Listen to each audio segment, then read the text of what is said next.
भक्तों, भगवान गणेश बुद्धि, समृद्धि और संतान के दाता हैं। यदि आपके जीवन में संतान प्राप्ति में बाधा, संतान के स्वास्थ्य या भविष्य को लेकर चिंता या संतान से जुड़ी किसी भी प्रकार की समस्या है, तो आप श्री गणेश जी की आराधना और उनके मंत्रों का जाप अवश्य करें।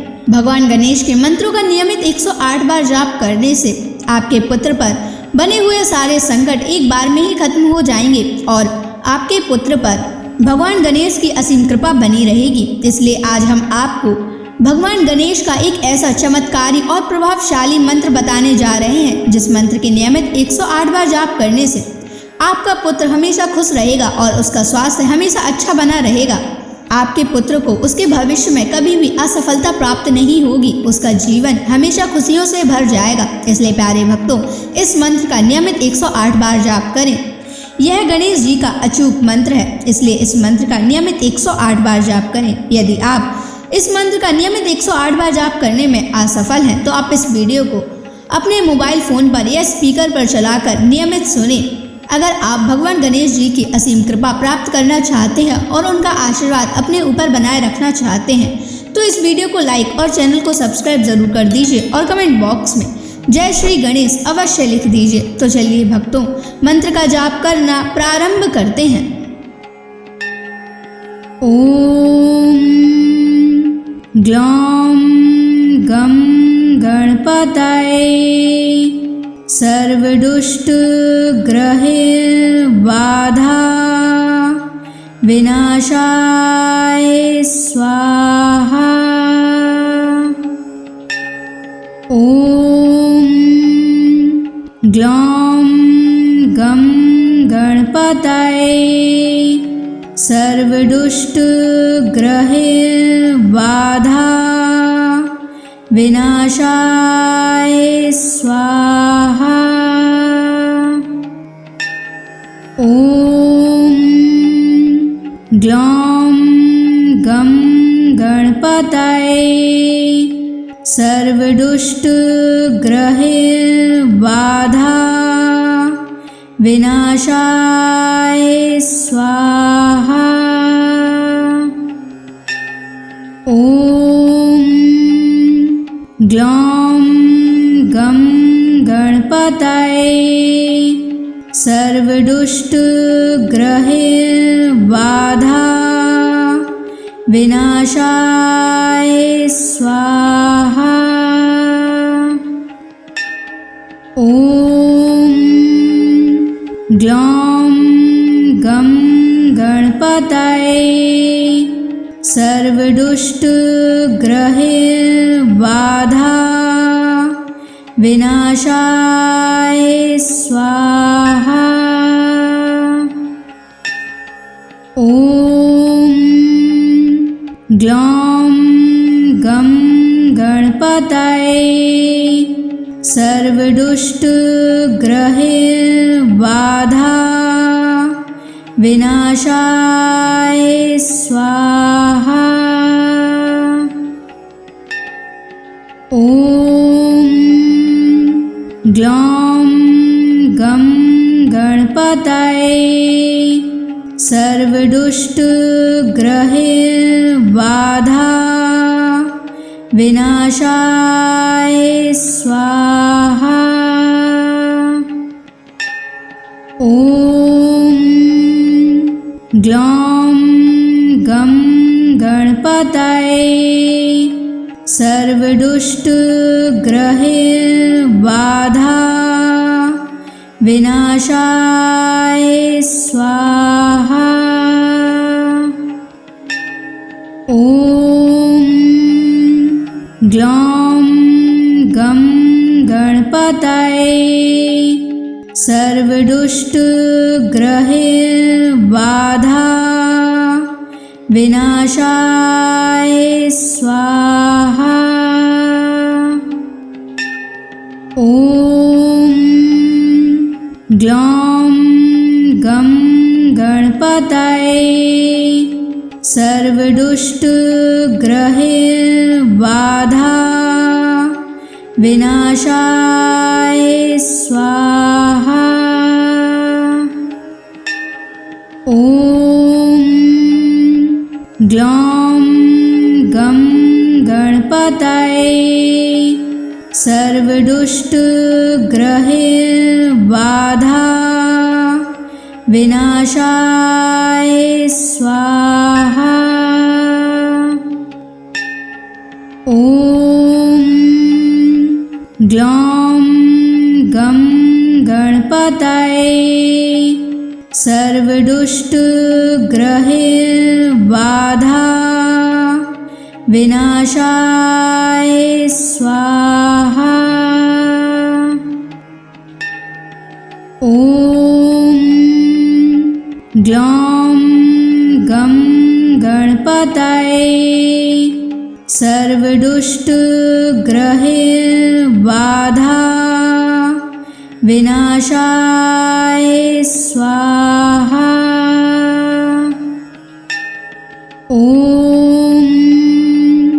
ग्लौं गं गणपतये सर्वदुष्टग्रहबाधा विनाशाय स्वाहा। ॐ ग्लौं गं गणपतये सर्वदुष्टग्रहबाधा विनाशाय स्वाहा। ॐ ग्लौं गं गणपतये सर्वदुष्टग्रहबाधा विनाशाय स्वाहा। ॐ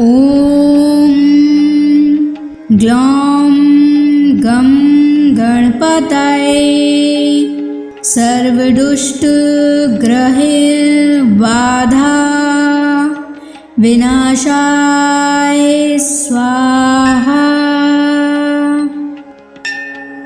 ॐ ग्लौं गं गणपतये सर्वदुष्टग्रहबाधा विनाशाय स्वाहा। ॐ ग्लौं गं गणपतये सर्वदुष्टग्रहबाधा विनाशाय स्वाहा। ॐ ग्लौं गं गणपतये सर्वदुष्टग्रहबाधा विनाशाय स्वाहा। ॐ ग्लौं गं गणपतये सर्वदुष्टग्रहबाधा विनाशाय स्वाहा। ॐ ग्लौं गं गणपतये सर्वदुष्टग्रहबाधा विनाशाय स्वाहा। ॐ ग्लौं गं गणपतये सर्वदुष्टग्रहबाधा विनाशाय स्वाहा। ॐ ग्लौं गं गणपतये सर्वदुष्टग्रहबाधा विनाशाय स्वाहा।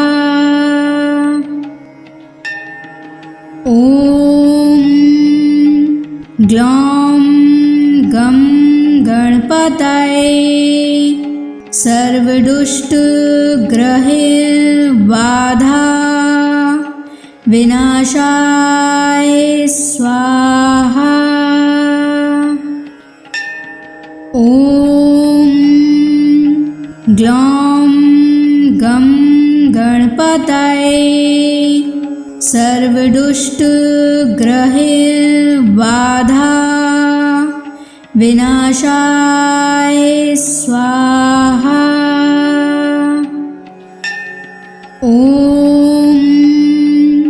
ग्लौं गं गणपतये सर्वदुष्टग्रहैर्बाधा विनाशाय स्वाहा। ॐ ग्लौं गं गणपतये सर्वदुष्टग्रहैर्बाधा विनाशाय स्वाहा। ॐ ग्लौं गं गणपतये सर्वदुष्टग्रहैर्बाधा विनाशाय स्वाहा। ॐ ग्लौं गं गणपतये सर्वदुष्टग्रहैर्बाधा विनाशाय स्वाहा। ॐ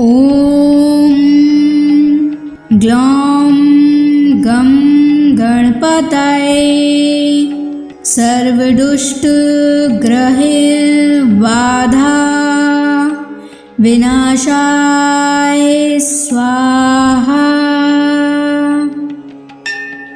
ॐ ग्लौं गं गणपतये सर्वदुष्टग्रहैर्बाधा विनाशाय स्वाहा। ॐ ग्लौं गं गणपतये सर्वदुष्टग्रहैर्बाधा विनाशाय स्वाहा। ॐ ग्लौं गं गणपतये सर्वदुष्टग्रहैर्बाधा विनाशाय स्वाहा। ॐ ग्लौं गं गणपतये सर्वदुष्टग्रहैर्बाधा विनाशाय स्वाहा।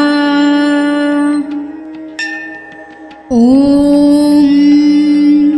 ग्लौं गं गणपतये सर्वदुष्टग्रहैर्बाधा विनाशाय स्वाहा।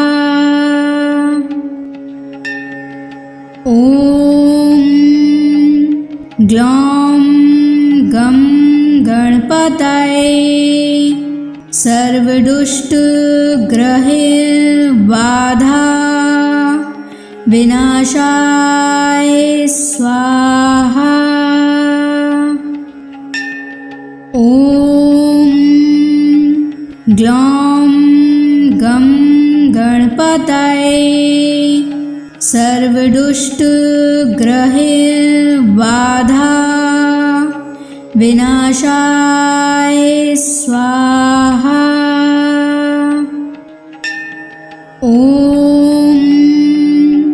ग्लौं गं गणपतये सर्वदुष्टग्रहैर्बाधा विनाशाय स्वाहा। ॐ ग्लौं गं गणपतये सर्वदुष्टग्रहबाधा विनाशाय स्वाहा। ॐ ग्लौं गं गणपतये सर्वदुष्टग्रहबाधा विनाशाय स्वाहा। ॐ ग्लौं गं गणपतये सर्वदुष्टग्रहबाधा विनाशाय स्वाहा। ॐ ग्लौं गं गणपतये सर्वदुष्टग्रहबाधा विनाशाय स्वाहा। ॐ ग्लौं गं गणपतये सर्वदुष्टग्रहबाधा विनाशाय स्वाहा। ॐ ग्लौं गं गणपतये सर्वदुष्टग्रहबाधा विनाशाय स्वाहा। ॐ ग्लौं गं गणपतये सर्वदुष्टग्रहबाधा विनाशाय स्वाहा। ॐ ग्लौं गं गणपतये सर्वदुष्टग्रहबाधा विनाशाय स्वाहा। ॐ ग्लौं गं गणपतये सर्वदुष्टग्रहबाधा विनाशाय स्वाहा। ॐ ग्लौं गं गणपतये सर्वदुष्टग्रहबाधा विनाशाय स्वाहा। ॐ ग्लौं गं गणपतये सर्वदुष्टग्रहबाधा विनाशाय स्वाहा। ॐ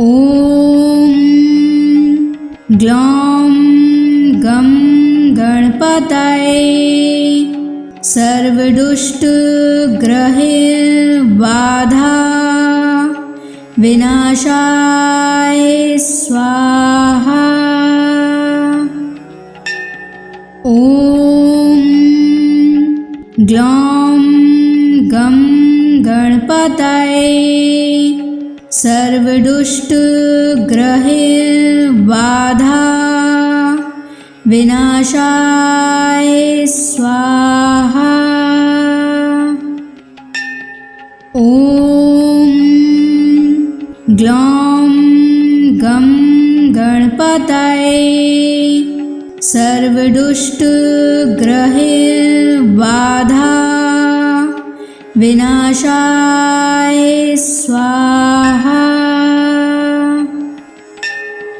ॐ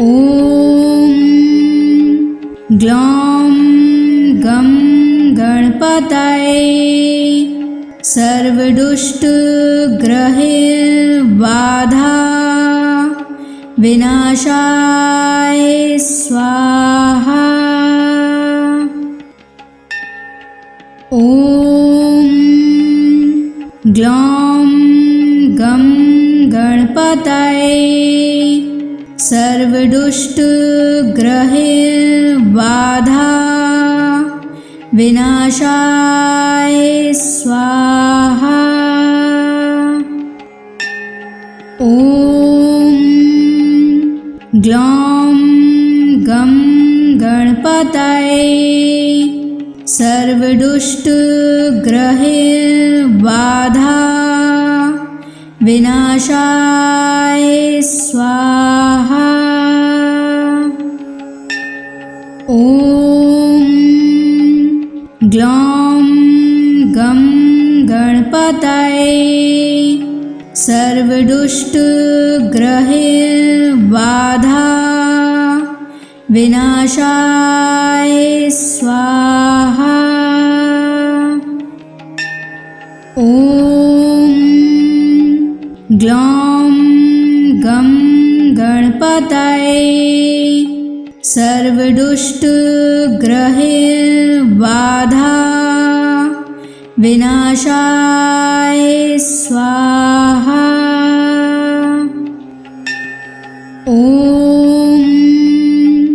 ग्लौं गं गणपतये सर्वदुष्टग्रहबाधा विनाशाय स्वाहा। ॐ ग्लौं गं गणपतये सर्वदुष्टग्रहबाधा विनाशाय स्वाहा। ॐ ग्लौं गं गणपतये सर्वदुष्टग्रहबाधा विनाशाय स्वाहा। ॐ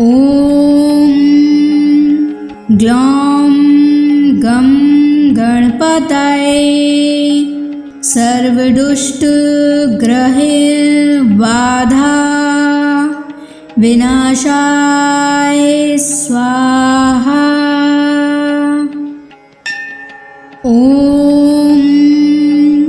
ग्लौं गं गणपतये सर्वदुष्टग्रहबाधा विनाशाय स्वाहा। ॐ ग्लौं गं गणपतये सर्वदुष्टग्रहबाधा विनाशाय स्वाहा। ॐ ग्लौं गं गणपतये सर्वदुष्टग्रहबाधा विनाशाय स्वाहा। ॐ ग्लौं गं गणपतये सर्वदुष्टग्रहबाधा विनाशाय स्वाहा। ॐ ग्लौं गं गणपतये सर्वदुष्टग्रहबाधा विनाशाय स्वाहा। ॐ ग्लौं गं गणपतये सर्व सर्वदुष्टग्रहैर्बाधा विनाशाय स्वाहा। ॐ ग्लौं गं गणपतये सर्वदुष्टग्रहैर्बाधा विनाशाय स्वाहा। ॐ ग्लौं गं गणपतये सर्वदुष्टग्रहैर्बाधा विनाशाय स्वाहा। ॐ ग्लौं गं गणपतये सर्वदुष्टग्रहैर्बाधा विनाशाय स्वाहा। ॐ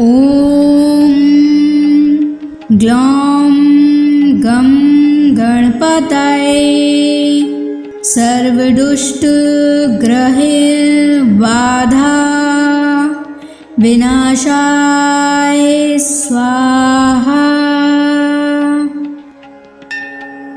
ॐ ग्लौं गं गणपतये सर्वदुष्टग्रहैर्बाधा विनाशाय स्वाहा। ॐ ग्लौं गं गणपतये सर्वदुष्टग्रहैर्बाधा विनाशाय स्वाहा। ॐ ग्लौं गं गणपतये सर्वदुष्टग्रहैर्बाधा विनाशाय स्वाहा। ॐ ग्लौं गं गणपतये सर्वदुष्टग्रहैर्बाधा विनाशाय स्वाहा। ॐ ग्लौं गं गणपतये सर्वदुष्टग्रहैर्बाधा विनाशाय स्वाहा। ॐ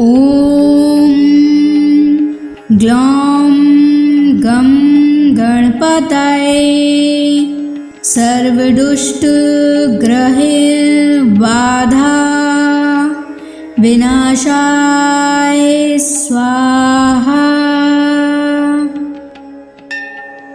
ॐ ग्लौं गं गणपतये सर्वदुष्टग्रहैर्बाधा विनाशाय स्वाहा। ॐ ग्लौं गं गणपतये सर्वदुष्टग्रहैर्बाधा विनाशाय स्वाहा। ॐ ग्लौं गं गणपतये सर्वदुष्टग्रहैर्बाधा विनाशाय स्वाहा। ॐ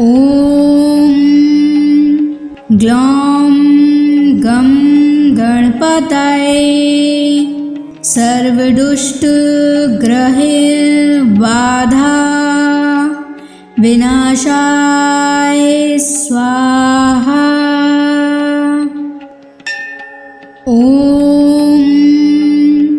ग्लौं गं गणपतये सर्वदुष्टग्रहबाधा विनाशाय स्वाहा। ॐ ग्लौं गं गणपतये सर्वदुष्टग्रहबाधा विनाशाय स्वाहा। ॐ ग्लौं गं गणपतये सर्वदुष्टग्रहबाधा विनाशाय स्वाहा। ॐ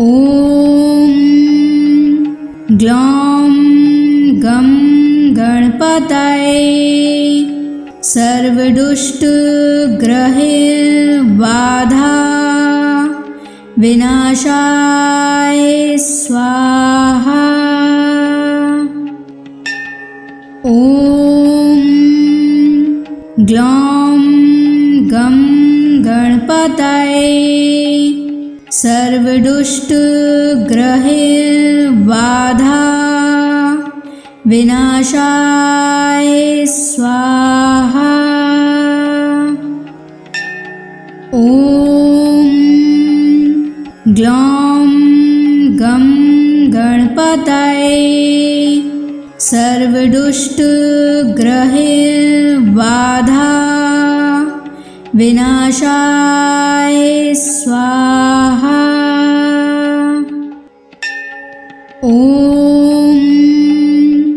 ग्लौं गं गणपतये सर्वदुष्टग्रहबाधा विनाशाय स्वाहा। ॐ ग्लौं गं गणपतये सर्वदुष्टग्रहबाधा विनाशाय स्वाहा। ॐ ग्लौं गं गणपतये सर्वदुष्टग्रहबाधा विनाशाय स्वाहा। ॐ ग्लौं गं गणपतये सर्वदुष्टग्रहबाधा विनाशाय स्वाहा। ॐ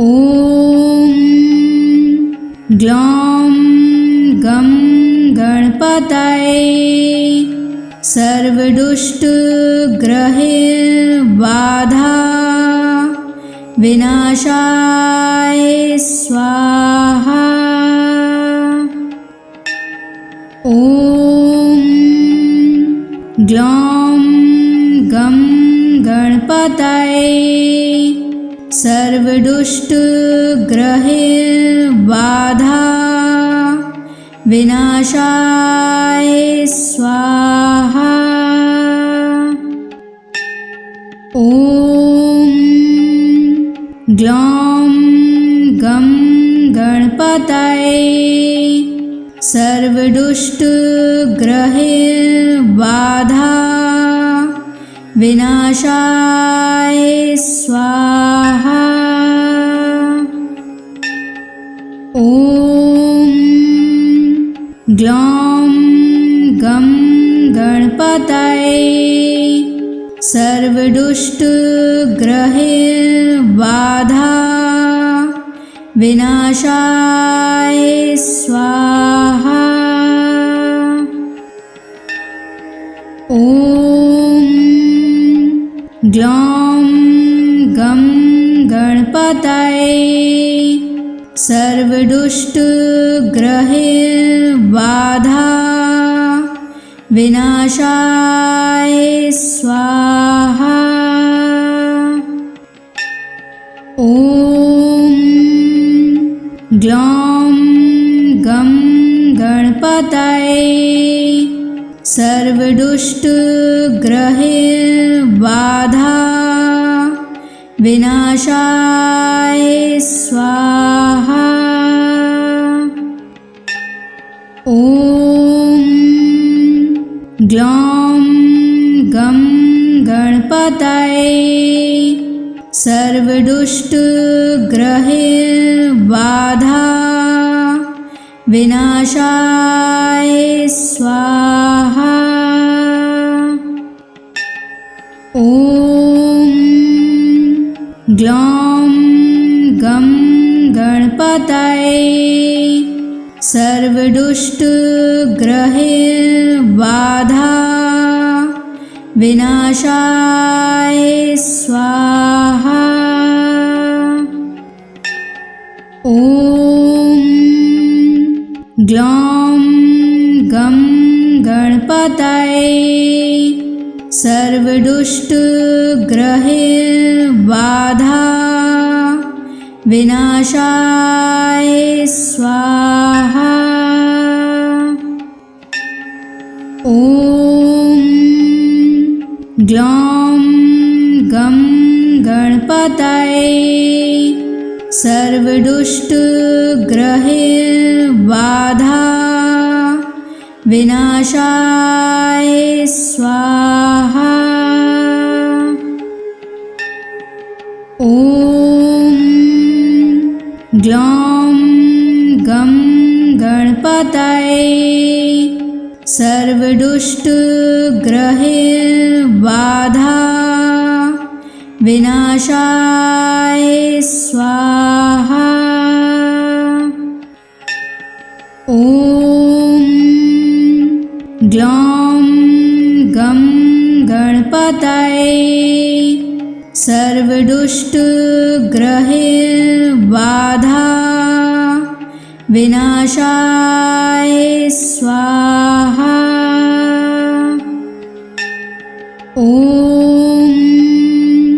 ग्लौं गं गणपतये सर्वदुष्टग्रहैर्बाधा विनाशाय स्वाहा।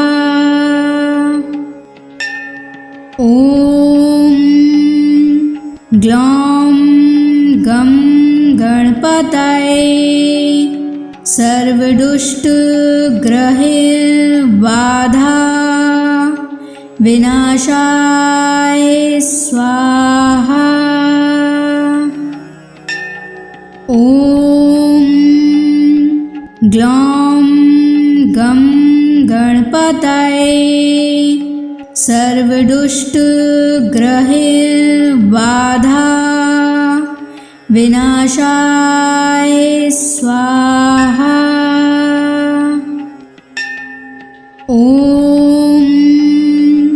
ग्लौं गं गणपतये सर्वदुष्टग्रहैर्बाधा विनाशाय स्वाहा। ॐ ग्लौं गं गणपतये सर्वदुष्टग्रहैर्बाधा विनाशाय स्वाहा। ॐ ग्लौं गं गणपतये सर्वदुष्टग्रहैर्बाधा विनाशाय स्वाहा। ॐ ग्लौं गं गणपतये सर्वदुष्टग्रहैर्बाधा विनाशाय स्वाहा।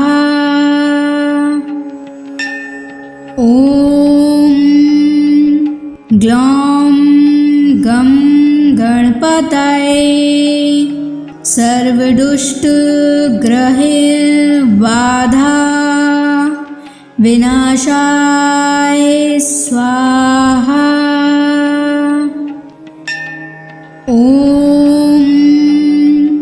ग्लौं गं गणपतये सर्वदुष्टग्रहबाधा विनाशाय स्वाहा। ॐ ग्लौं गं गणपतये सर्वदुष्टग्रहबाधा विनाशाय स्वाहा। ॐ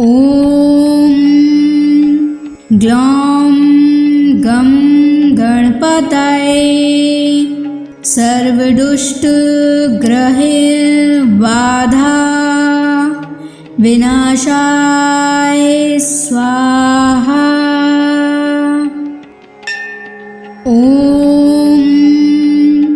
ग्लौं गं गणपतये सर्वदुष्टग्रहबाधा विनाशाय स्वाहा। ॐ ग्लौं गं गणपतये सर्वदुष्टग्रहबाधा विनाशाय स्वाहा। ॐ ग्लौं गं गणपतये सर्वदुष्टग्रहबाधा विनाशाय स्वाहा। ॐ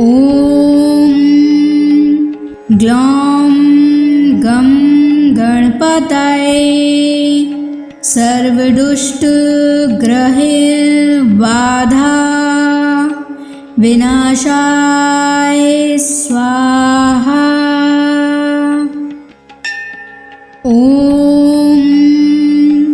ग्लौं गं गणपतये सर्वदुष्टग्रहबाधा विनाशाय स्वाहा। ॐ ग्लौं गं गणपतये सर्वदुष्टग्रहबाधा विनाशाय स्वाहा। ॐ ग्लौं गं गणपतये सर्वदुष्टग्रहबाधा विनाशाय स्वाहा। ॐ ग्लौं गं गणपतये सर्वदुष्टग्रहबाधा विनाशाय स्वाहा। ॐ ग्लौं गं गणपतये सर्वदुष्टग्रहबाधा विनाशाय स्वाहा। ॐ ग्लौं गं गणपतये सर्वदुष्टग्रहबाधा विनाशाय स्वाहा। ॐ ग्लौं गं गणपतये सर्वदुष्टग्रहबाधा विनाशाय स्वाहा। ॐ ग्लौं गं गणपतये सर्वदुष्टग्रहबाधा विनाशाय स्वाहा। ॐ ग्लौं गं गणपतये सर्वदुष्टग्रहबाधा विनाशाय स्वाहा। ॐ ग्लौं गं गणपतये सर्वदुष्टग्रहबाधा विनाशाय स्वाहा। ॐ ग्लौं गं गणपतये सर्वदुष्टग्रहबाधा विनाशाय स्वाहा। ॐ ग्लौं गं गणपतये सर्वदुष्टग्रहबाधा विनाशाय स्वाहा। ॐ ग्लौं गं गणपतये सर्वदुष्टग्रहबाधा विनाशाय स्वाहा। ॐ ग्लौं गं गणपतये सर्वदुष्टग्रहबाधा विनाशाय स्वाहा। ॐ ग्लौं गं गणपतये सर्वदुष्टग्रहबाधा विनाशाय स्वाहा। ॐ ग्लौं गं गणपतये सर्वदुष्टग्रहबाधा विनाशाय स्वाहा। ॐ ग्लौं गं गणपतये सर्वदुष्टग्रहबाधा विनाशाय स्वाहा। ॐ ग्लौं गं गणपतये सर्वदुष्टग्रहबाधा विनाशाय स्वाहा। ॐ ग्लौं गं गणपतये सर्वदुष्टग्रहबाधा विनाशाय स्वाहा। ॐ ग्लौं गं गणपतये सर्वदुष्टग्रहबाधा विनाशाय स्वाहा। ॐ ग्लौं गं गणपतये सर्वदुष्टग्रहबाधा विनाशाय स्वाहा। ॐ ग्लौं गं गणपतये सर्वदुष्टग्रहबाधा विनाशाय स्वाहा। ॐ ग्लौं गं गणपतये सर्वदुष्टग्रहबाधा विनाशाय स्वाहा। ॐ ग्लौं गं गणपतये सर्वदुष्टग्रहबाधा विनाशाय स्वाहा। ॐ ग्लौं गं गणपतये सर्वदुष्टग्रहबाधा विनाशाय स्वाहा। ॐ ग्लौं गं गणपतये सर्वदुष्टग्रहबाधा विनाशाय स्वाहा। ॐ ग्लौं गं गणपतये सर्वदुष्टग्रहबाधा विनाशाय स्वाहा। ॐ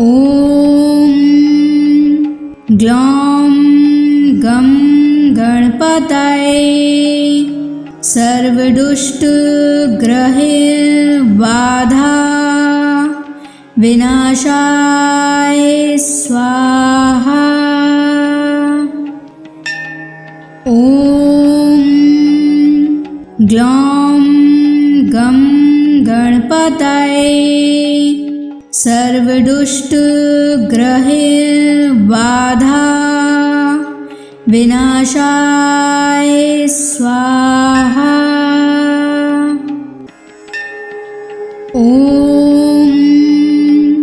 ग्लौं गं गणपतये सर्वदुष्टग्रहबाधा विनाशाय स्वाहा। ॐ ग्लौं गं गणपतये सर्वदुष्टग्रहबाधा विनाशाय स्वाहा। ॐ ग्लौं गं गणपतये सर्वदुष्टग्रहबाधा विनाशाय स्वाहा। ॐ ग्लौं गं गणपतये सर्वदुष्टग्रहबाधा विनाशाय स्वाहा।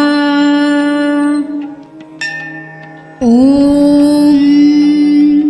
ग्लौं गं गणपतये सर्वदुष्टग्रहबाधा विनाशाय स्वाहा। ॐ ग्लौं गं गणपतये सर्वदुष्टग्रहबाधा विनाशाय स्वाहा। ॐ ग्लौं गं गणपतये सर्वदुष्टग्रहबाधा विनाशाय स्वाहा। ॐ ग्लौं गं गणपतये सर्वदुष्टग्रहबाधा विनाशाय स्वाहा। ॐ ग्लौं गं गणपतये सर्वदुष्टग्रहबाधा विनाशाय स्वाहा। ॐ ग्लौं गं गणपतये सर्वदुष्टग्रहबाधा विनाशाय स्वाहा। ॐ ग्लौं गं गणपतये सर्वदुष्टग्रहबाधा विनाशाय स्वाहा। ॐ ग्लौं गं गणपतये सर्वदुष्टग्रहबाधा विनाशाय स्वाहा। ॐ ग्लौं गं गणपतये सर्वदुष्टग्रहबाधा विनाशाय स्वाहा। ॐ ग्लौं गं गणपतये सर्वदुष्टग्रहबाधा विनाशाय स्वाहा। ॐ ग्लौं गं गणपतये सर्वदुष्टग्रहबाधा विनाशाय स्वाहा। ॐ ग्लौं गं गणपतये सर्वदुष्टग्रहबाधा विनाशाय स्वाहा।